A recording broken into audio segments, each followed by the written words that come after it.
Assalamualaikum warahmatullahi wabarakatuh.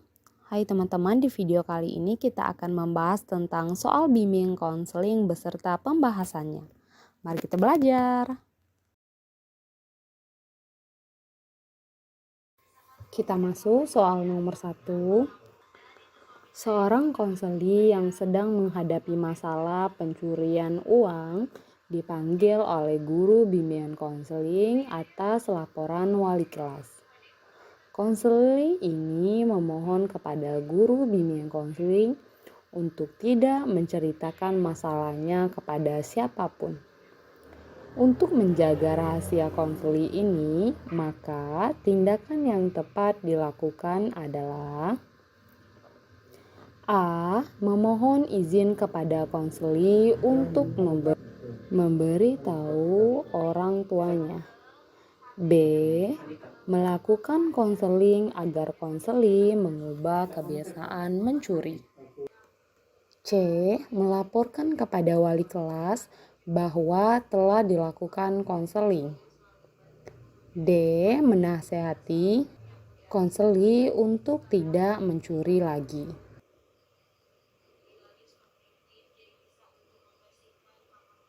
Tidak. Jawaban yang benar untuk soal nomor 1 ini B. Melakukan konseling agar konseli mengubah kebiasaan mencuri.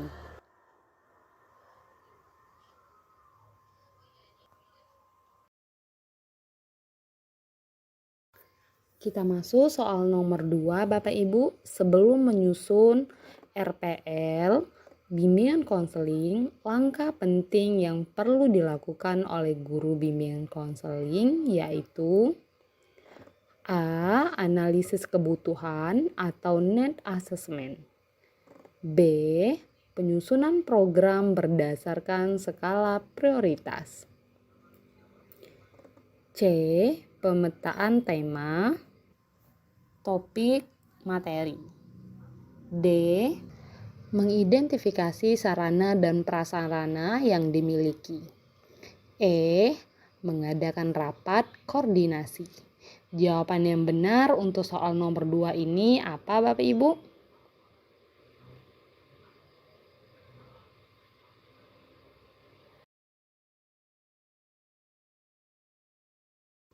Baiklah, jawaban yang benar yaitu A.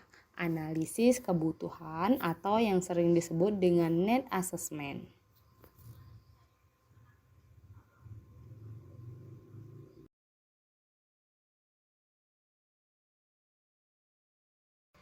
Kita masuk soal nomor 3. Guru bimbingan konseling atau yang sering disebut dengan konselor membuat tulisan ilmiah berupa kajian mendalam tentang pendekatan konseling. Karya ilmiah tersebut merupakan artikel A. Penelitian, B. Jurnal, C. Non-penelitian, D. Tidak dipublikasikan, E. Reference. Jawaban yang benar untuk soal nomor 3 ini apa Bapak Ibu?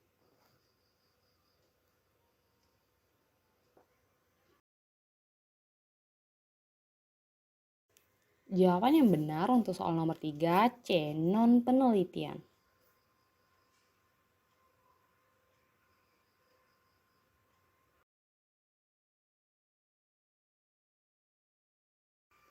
Baiklah, kita masuk soal nomor 4 Bapak Ibu. Kemampuan komunikasi interpersonal peserta didik dapat ditingkatkan. Pernyataan di atas merupakan contoh isi laporan penelitian pada bagian A. Rumusan masalah, B. Tujuan penelitian, C. Asumsi penelitian, D. Definisi istilah, E. Hipotesis penelitian. Jawaban yang benar untuk soal nomor 4 ini kira-kira apa Bapak Ibu?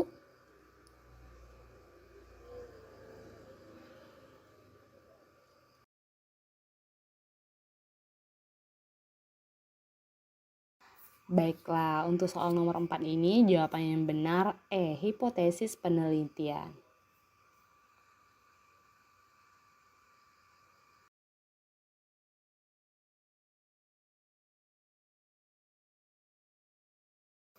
Baiklah Bapak Ibu, kita masuk ke soal nomor 5. Dalam sebuah sesi konseling, Nani mengungkapkan penyebab nilainya rendah dalam pelajaran IPA karena tidak dapat mengelola waktu belajarnya. Selanjutnya, konselor menyegerakan untuk fokus pada hal-hal sukses pada diri Nani ketika mendapatkan nilai yang bagus dalam IPA. Dalam pendekatan SFBC, maka yang konselor lakukan sedang menitik beratkan pada A. Pemecahan masalah konseli, B. Hubungan kolaboratif antara konselor dan konseli, empati konseli, D. Pola kognitif konseli, perilaku konseli. Jawaban yang benar untuk soal nomor 5 ini apa Bapak Ibu?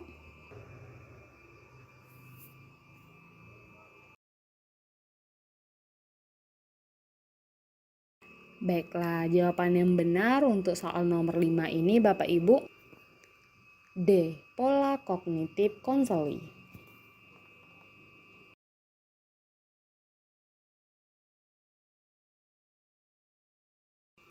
Baiklah Bapak Ibu, kita masuk soal nomor 6. Pak Dani menggunakan pendekatan SFBC, tidak memandang Ais sebagai konseli yang memiliki masalah psikologis yang perlu didiagnosis secara mendalam agar diketahui penyebab masalah secara pasti dan dapat diberikan pemecahan masalah secara akurat. Menurut pendekatan SFBC, apa yang dilakukan oleh Pak Dani sebenarnya merupakan asumsi bahwa A. Konselor tidak bisa memahami secara pasti tentang penyebab masalah individu. B. Konseli sebenarnya sudah memiliki alternatif penyelesaian masalahnya sendiri. C. A dan C benar. D. Cara pandang individu terhadap masalah berbeda dan dapat berubah sewaktu-waktu. Masalah adalah bagian yang tidak terpisahkan dari kehidupan manusia.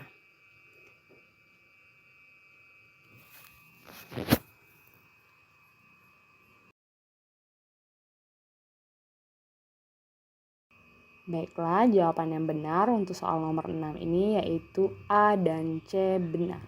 Jadi jawabannya C.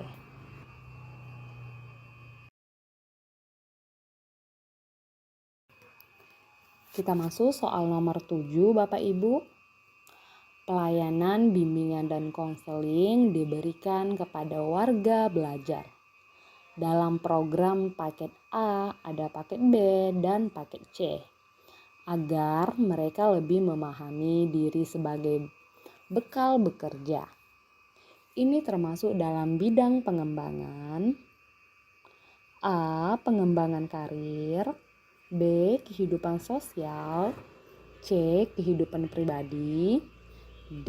Kehidupan keluarga, dan E. Kemampuan belajar. Jawaban yang benar untuk soal nomor 7 ini apa Bapak Ibu?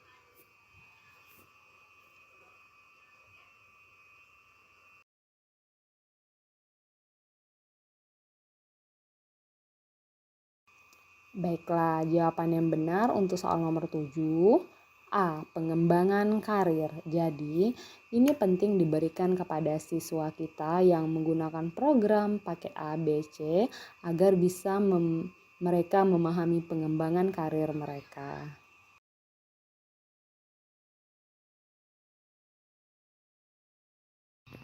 Baiklah Bapak Ibu, kita masuk soal nomor 8. Pengembangan teknik non-tes daftar cek sangat memerlukan kesiapan konselor dalam hal A. Menciptakan hubungan yang baik dengan peserta didik. B. Menyampaikan pertanyaan dengan baik dan tepat. C. Memilah-memilah perilaku tampak dan tidak tampak. D. Memilah-milah perilaku tampak. E. Memilah-milah perilaku tidak tampak.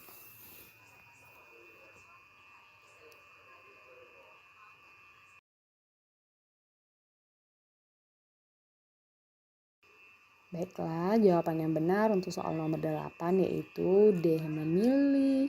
Memilah-milah perilaku tampak.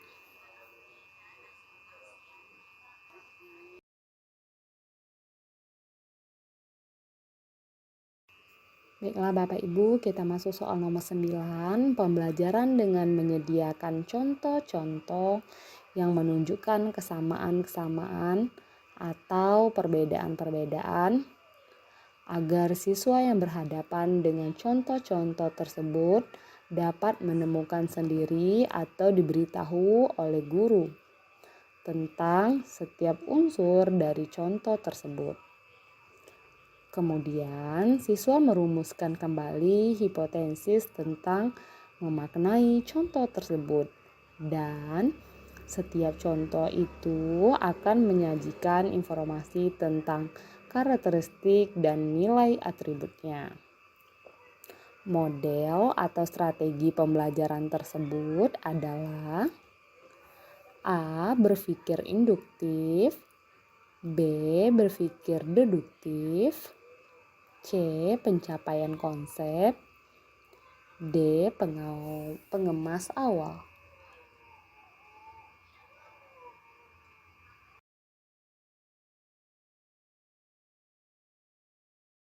Baiklah Bapak Ibu, jawaban yang benar yaitu B. Berpikir deduktif.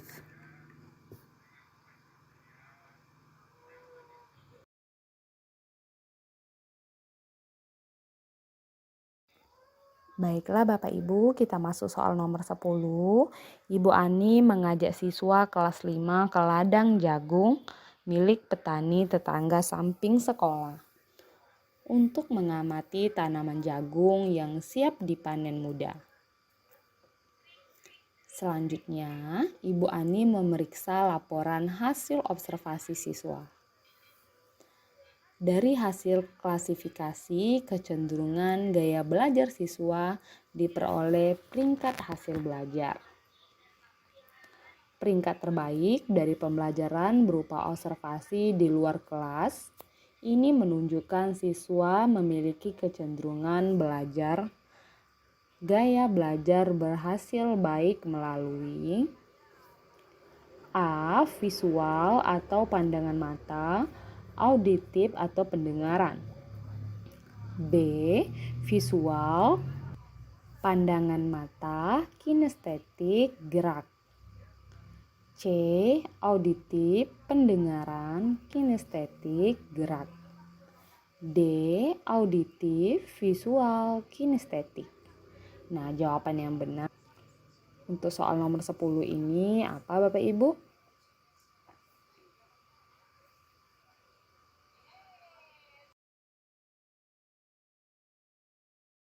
Jawaban yang benar untuk soal nomor 10 ini D. Auditif, visual, dan kinestetik.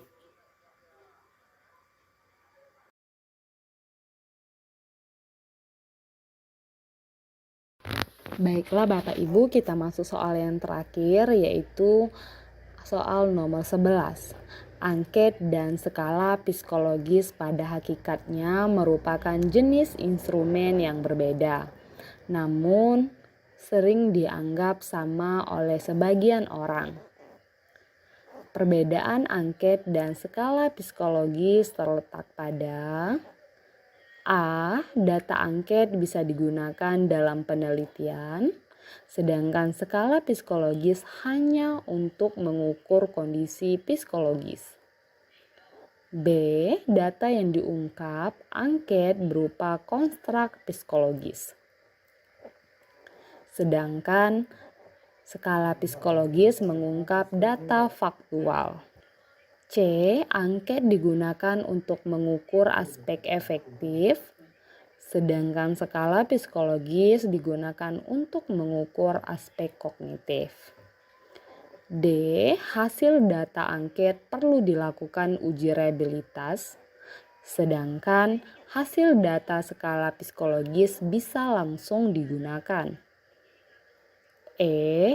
Angket bisa digunakan untuk mengungkap banyak hal, sedangkan skala psikologis hanya mengungkap satu atribut tunggal.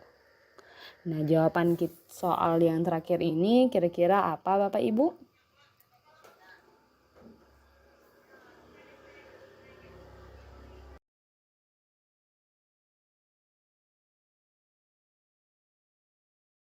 Baiklah, jawaban yang benar yaitu D. Hasil data angket perlu dilakukan uji reliabilitas. Sedangkan hasil data skala psikologis bisa dilakukan langsung digunakan.